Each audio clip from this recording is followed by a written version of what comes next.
Hello everyone, and welcome to another episode of iMeet. Today I'm meeting an actuary called Gary Cummings, who's chosen to take their career beyond the actuarial function.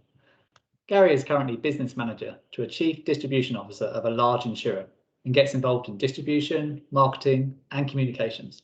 Welcome to my channel, Gary. Thanks for having me, Paul. Very excited to be here. Excellent. So I wonder if you could start off maybe by letting everyone know what attracted you to a role outside of the actuarial function. Yeah, so just a little bit of background about me. I wouldn't say I had a traditional path as an actuary. I actually started in an underwriting role. So coming out of university, I didn't do any actuarial co-ops. I started in the underwriting side. So if anyone is struggling to get a co-op position, I would suggest starting in an underwriting role. It really helps build a foundation. So then moving from underwriting, I spent about 3 years in the underwriting role and then moved into maybe a smaller data actuarial role. It was miscellaneous vehicles and non-traditional risk type pricing. So it was very assumption based. You had to work closely with your underwriting teams, your product managers, claims, that kind of thing in order to be successful. So I did have a lot of experience outside of traditional actuarial roles. For this role, the distribution role, I wanted to develop my strategic thinking and move a little bit past the traditional actuarial side. So in distribution, you get exposure to price, personal lines, commercial lines, claims. So I thought it was a really great next step. Excellent. Thank you very much. And you're now in this role outside the actuarial function. So how have you found your actuarial skills helpful in that new role?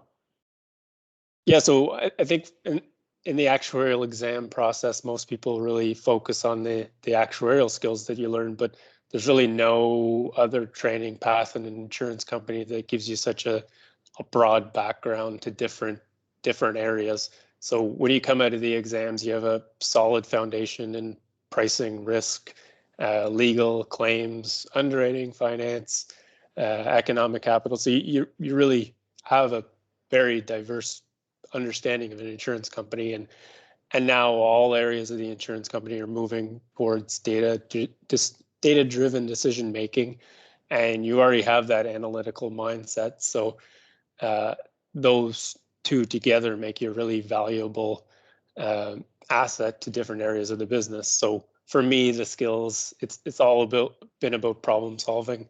The exam or actuarial background gives you the skill set to be creative and apply different creative solutions to different business problems. So I think the actuarial background has been tremendous in the new role.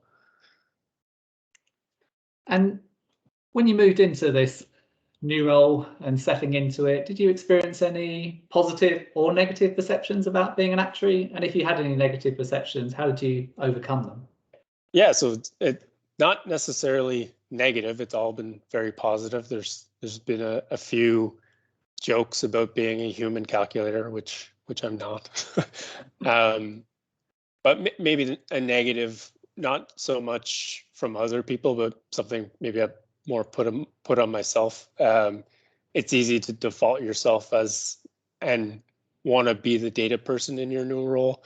It's where your comfort zone is, and it can be easy to fall back into that type of role. But why I took this role is to challenge myself on the strategy side and strategic thinking. So you really have to push yourself a little bit to almost back off a little bit from the data analysis piece and kind of go where you want to learn. Excellent. And you interact regularly with very senior people who aren't actuaries. Do you have any tips for actuaries to communicate well in these situations?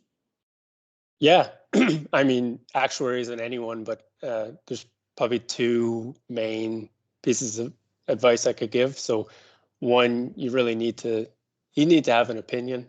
I don't know about you, Paul, but when I worked with actuaries, I was an actuarial manager for a few years, and I saw junior actuaries and younger actuaries. They'd do great analysis, and the data would give them a result, but they'd almost shy away from having an opinion and defer to their manager to give that opinion, or a senior actuary. So when you're working with senior leaders, you really need to have an opinion. The other piece is even if you need to be able to speak up, even if you disagree. So working with a senior leader, it can be very intimidating, but they're there because they are open to alternative viewpoints. So even if you disagree with something, you have to be able to speak up and challenge. And it makes them better, it makes you better, and it makes your company better. So in this, in the wider field beyond the actuarial function, what are the key skills which actuaries need to develop to open up opportunities there? Yeah, so I know it comes up quite a bit, but communication is key. People have probably heard it before, but when you're in a traditional actuarial role, you're usually surrounded by leaders, and your managers are used to people that may not speak up as much. But when you move into a non-traditional role, your leaders may not be as used to that, so you really have to push yourself to speak up. I moved from an actuarial role to a distribution role, so I've been surrounded by salespeople who are really good at communicating. So it's been a skill that I've needed to push myself on and help myself develop.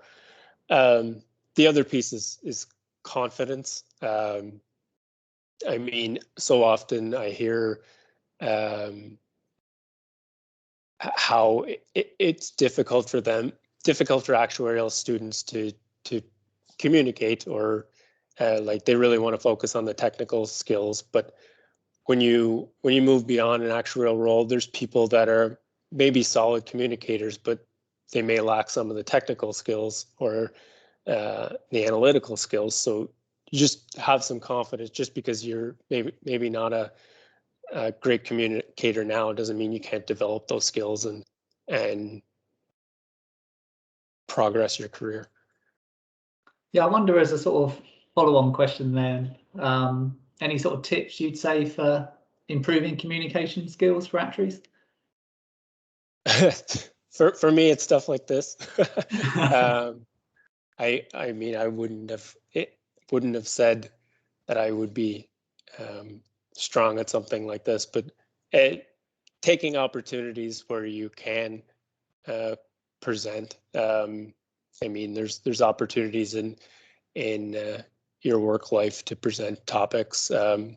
One thing when I was a team leader, we tried to do was have one person at a team event monthly present some of their work to the rest of the team. So it was only a team of 6 or something, and it helped build up some of those skills of communicating in a small, comfortable way.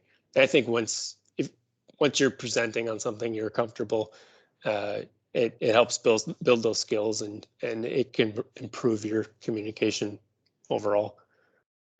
That's great advice. I mean, I've recently had people say that I presented well at conferences, but I can definitely think back to some horrific experiences I've had presenting in front of people. So it is something which you can develop, and some people are born with it, but most people have to work with it to get better. Yeah, exactly. So in your opinion, for any role, so not just sort of wider fields, but any role, and to have a great career, which skills do you think junior actuaries need to be developing right now? So I think right now in the actuarial field, we're in a bit of a crossroads between a few different career paths. So you have the more data science route. Like my company, Aviva Canada, is really hiring some good actuaries in the data science route. You have the non-traditional roles, like my role, and then you have the traditional actuary that's somewhere in the middle. And I think one of the biggest skills you can develop is your ability to explain actuarial or your concepts to non-actuarial folk. I think for me, being in the business side now, so often you hear a lot of business leaders say maybe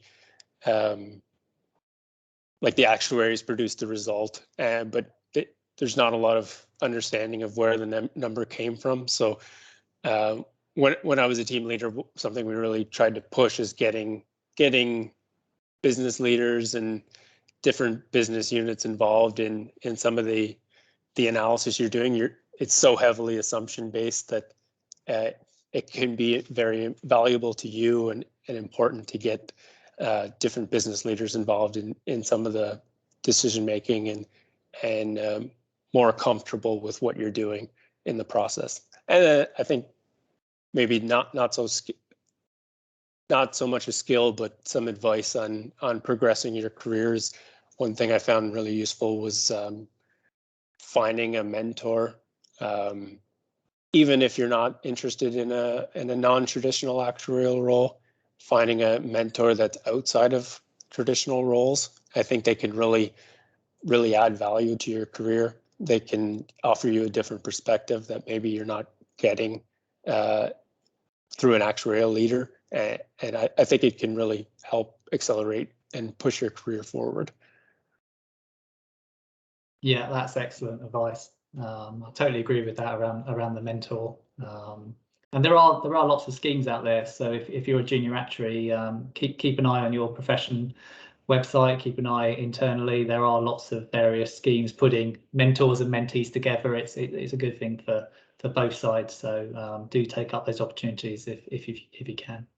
Yeah, I've been in my actuary role working closely with some of the business leaders. I've been pretty lucky to be able to have some mentors outside of traditional actuary roles, and I know it's helped me a ton.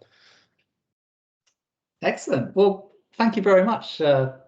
It's really nice meeting you, and thank you very much for coming on my channel and sharing your advice with my viewers. It's much appreciated. Yeah, no worries. This is fun. Thank you for having me. And talking to you, the viewer, thank you for watching. I hope you've enjoyed it and learnt about another possible path for your career. There are lots and lots of interesting actuaries out there. I'm trying to meet them. So do check out my other episodes of I Meet to see what they're saying. And if you haven't already, please do subscribe to the channel. It really helps me to know which videos you find interesting, and it means you yourself won't miss any of the content I'm creating for people like yourself. So again, thank you, Gary, and thank you and goodbye.